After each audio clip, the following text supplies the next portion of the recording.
Welcome back everybody to linuxacademy.com. My name is Terry, and in today's course we continue our preparation for the Linux Foundation Certified System Administration exam. In this video, what we're going to be talking about is HTTP services. Specifically, we're going to talk about how to install and configure an Apache web server. So we'll break this up into a couple of different videos because there is the CentOS and Red Hat way, and then there is the Debian and Ubuntu way. And although managing the services is the same, some of the configuration directories and service information is a little bit differently. So we'll break it into two videos. So in this one, we're going to cover a CentOS / Red Hat installation, latest version on version 7, which is a systemd system for installing and configuring our Apache services. We'll be running the latest version of Apache 2 in this case, which Apache 2 is the latest and greatest stable branch. So we can start by becoming root on our server. We're running on a Linux Academy lab server running CentOS version 7. So now that we're logged in as root, let's just go ahead and do a yum install, and it's not Apache for a CentOS based system. It's yum install HTTPD. HTTPD, the default is Apache for installing HTTPD, and you'll see that the latest version for CentOS 7 is version 2.4, and at least as of the date of this video, the minor revision .631 from the CentOS repositories. It does have a couple of dependencies to install, including HTTPD tools, which you don't have to install manually. So we'll go ahead and let that install complete.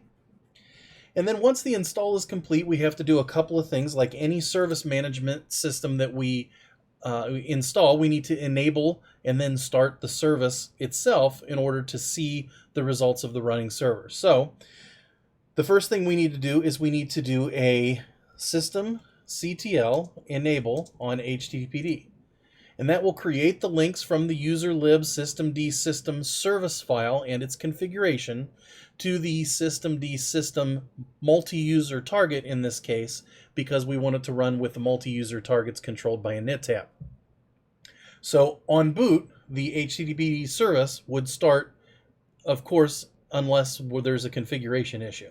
So let's find out if there's a configuration issue. If we do a systemctl start on HTTPD, we should see, in this case, we get nothing. But if we can do a systemctl status on HTTPD, we see that it is loaded and active. And we should be able to, at this point then, telnet to localhost on port 80 and see that we actually get a response. So something's listening on port 80. So do we have Lynx installed? Lynx is not installed. Lynx is a text-based browser, so it's easy for us to check and see if a website is actually running, at least on the default port, the default website itself.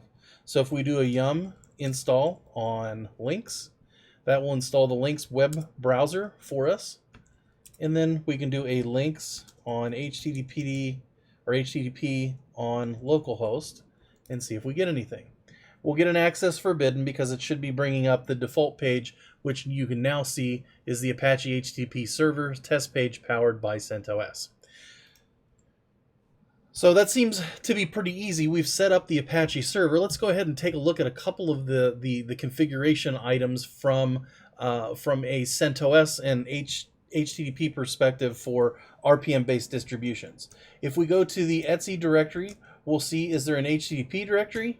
Yes, there is. So in some case, in older versions, you might have an Apache directory, but in this case, we have an HTTPD directory. You'll notice that there's configuration directories for your modules, logs, modules, and your run directory. Now your configuration directory, if we look at conf.d, we'll see that we have auto index, readme, user directory, and welcome. But if we go to the conf directory, this is where you'll find the main httpd.conf file. Now you'll notice one thing that you won't find here is you won't find a separate vhost directory. If you want a separate vhost directory, you'll need to go into your httpd.conf, and you can go all the way to the bottom. Your vhosts are what control the websites that your system responds to. In this case, we could go all the way down to the bottom, and we would add an include. So include optional conf.d star.conf. And if we want to see where we have any vhost configurations, we don't have any vhost configurations here. So we can say include star dot or vhost.d star.conf. And this will tell us that we want to be able to include anything in the vhost.d directory, any of the star configurations. This will allow us to control later our HTTPD configuration by name by having multiple vhost files. In order to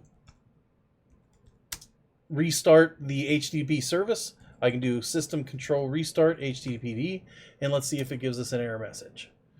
It's failed. System control status HTTP service and journal control transmission for details. So let's do system CTL status HTTPD.service to tell us what it gives us. So the configuration file had a problem with the service that we just tried to configure. Syntax error on line 354. So let's go find out what's on line 354. Aha! It's the include vhost.d. So if we change this to include optional and try to restart our service now, but that's likely because we haven't actually created the directory called vhost.d. So when we do a vhost.d, let's see if we do a systemctl, it's now started. So now we have a directory that will allow us to copy or create additional files for multiple named virtual hosts so that we can have our system answer for multiple hosts on a named basis. So what we've done is we've installed our HTTPD server. We've edited the file to externalize our virtual hosts. We've verified that we were able to restart the service and have it run successfully. We took a look at what an error would look like if we didn't, if we weren't able to start it successfully because we hadn't created the vhost.d directory. And once we had, then we saw that the site was able to start up. Now what we'll do is we'll take a look at how we might create that same kind of setup on an Ubuntu or Debian system. And then we'll look at some of the configurations for how we can control access to and create named vhosts that we can answer for different websites on. But for installing and configuring Apache to run on our CentOS or Red Hat systemd based system, my name is Terry for Linux Academy.